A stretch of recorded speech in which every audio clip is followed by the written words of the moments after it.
আসসালামু আলাইকুম। আমি ঝটপট রুটি পরোটা বানাইতে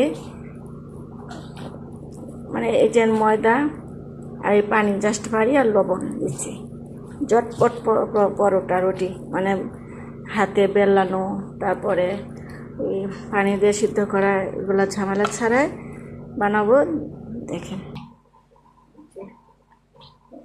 এইভাবে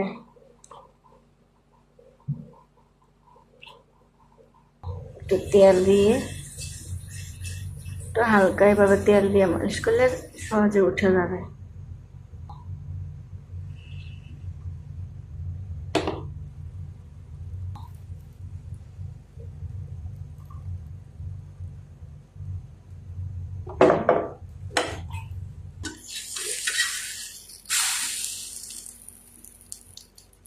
পরোটা বানাতে